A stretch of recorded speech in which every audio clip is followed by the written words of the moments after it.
de la política científica del país. Arturo, buen día. ¿Qué tal, Luis? Muy buen día a todos.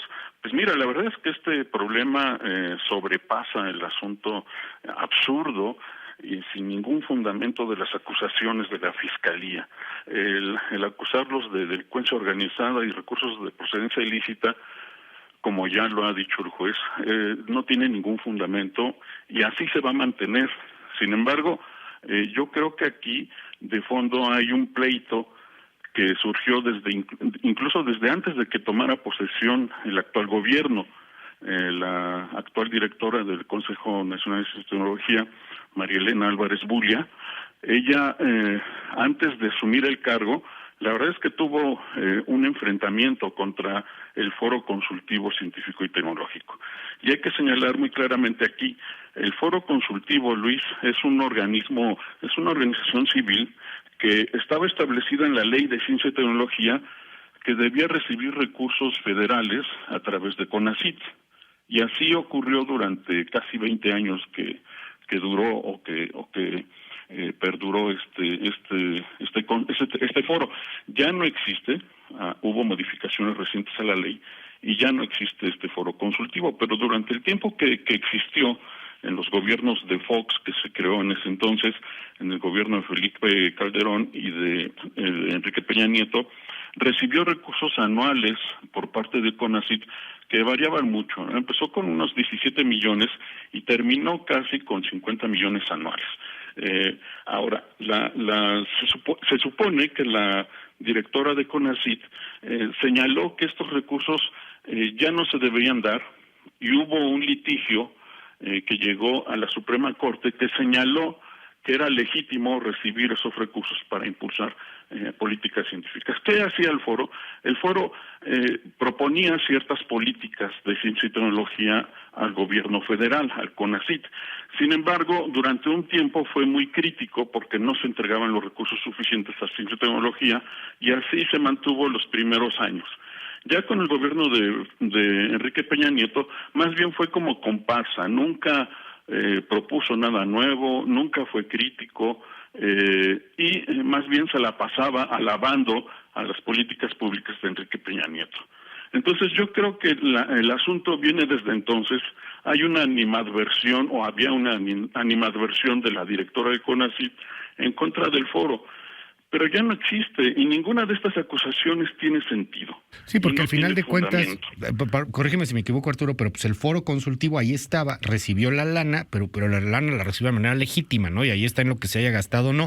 Que hayan sido unos tapetes de Peña Nieto, pues no se duda ni tantito. Que se le hayan dedicado a lavar, pues no se duda nada.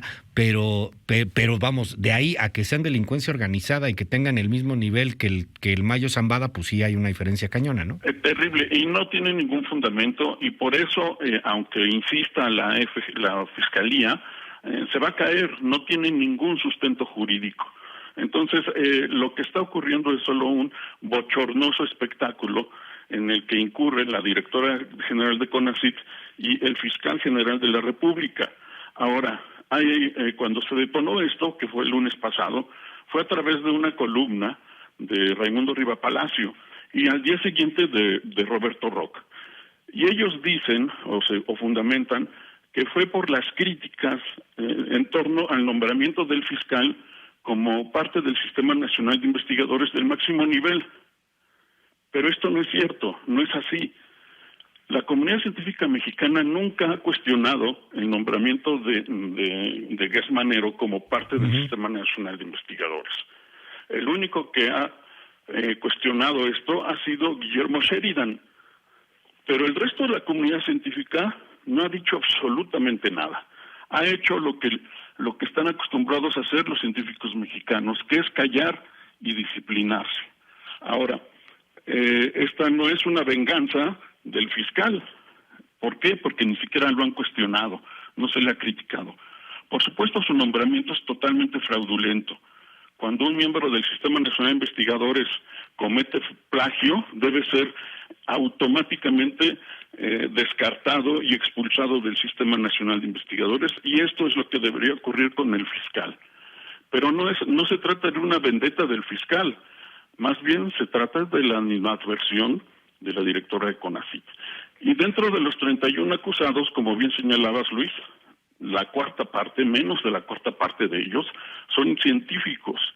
El resto son administradores, burócratas y exfuncionarios del CONACYT y administradores del Foro Consultivo Científico y Tecnológico. Nada tiene que ver con la ciencia. Claro, son que ahí también hay que... Ya han ocupado esos cargos en distintas administraciones y han vivido bien, han cobrado bien por administrar la ciencia. Sí, claro.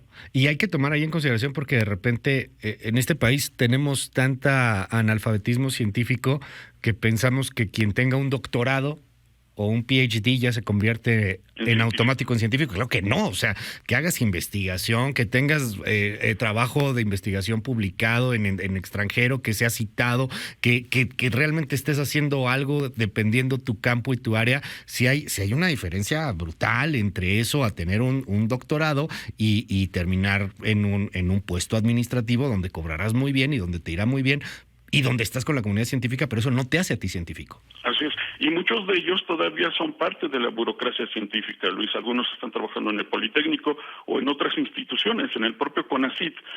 Sin embargo, esto no es lo realmente preocupante.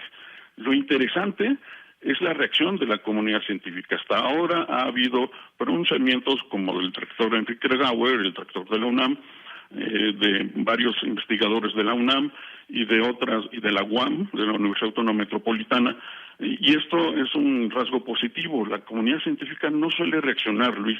La comunidad científica, como te decía hace rato, suele quedarse callada y disciplinada porque el Sistema Nacional de Investigadores a lo largo de las décadas se ha convertido en un mecanismo de control. Y aquellos investigadores que se atreven a criticar y a cuestionar a los gobiernos en turno sufren las consecuencias. Supongo yo que en esta ocasión, a pesar de lo absurdo y la falta de fundamento de las acusaciones de la Fiscalía, esta reacción de los científicos va a ser esporádica. Hay mucho que criticar y que cuestionar. Incluso algunos de los programas y proyectos apoyados durante las gestiones anteriores dentro del CONACYT deberían ser investigados, porque realmente hay verdaderos desfalcos y usos inadecuados de los recursos públicos, pero deberían de investigarse bien y fincarse responsabilidades conforme a derecho. Sí, claro. No lo que se está haciendo ahorita. Sí, no la exageración y saber si se cometieron ilegalidades, pues que sea como con respecto a lo que es, ¿no? Y tenga mayor sentido, porque esto al final parece una llamada de petate, se empieza a leer de pronto en algunos sectores como una especie de berrinche, y mira nada más lo que dices, porque creo que esa lectura no la tenemos muchos, ¿no? Viene desde mucho antes, desde antes que llegara la así llamada 4T, con el conflicto de la hoy directora de CONACYT, María Elena Álvarez Bulla, con lo que fue el foro consultivo y estas rencillas que se fueron dando hasta escalar en hoy, pues esta acusación de delincuencia organizada, lavado de dinero, no, pues casi que los van a acusar de terrorismo en una de esas, a ellos sí. No, y es sin ningún fundamento, y así lo van a señalar los jueces, Luis. Esto ya es una batalla perdida de la Fiscalía y por supuesto del CONACYT. El asunto de fondo es, bueno, ¿y por qué este escándalo? ¿Qué se quiere ocultar? ¿Por qué nos están distrayendo tanto por un asunto que no tiene la mayor trascendencia, salvo despertar el descontento de la comunidad científica? La verdad es que eso sí no tengo respuesta. Y habría que esperar en los próximos días a ver qué es lo que ocurre. Lo más probable es que hoy o mañana nuevamente los jueces desechen los intentos de acusación de la Fiscalía porque no tienen ningún sustento. Arturo Barba, te mando un gran abrazo y te seguimos en tus redes, Arturo, para más información. Sí, claro, @Abanaf, ahí pueden encontrar, y en sapiensideas.com. Muchísimas gracias, César. Igualmente, Luis. Gracias, es Arturo Barba, son las 9 de la mañana con 45 minutos.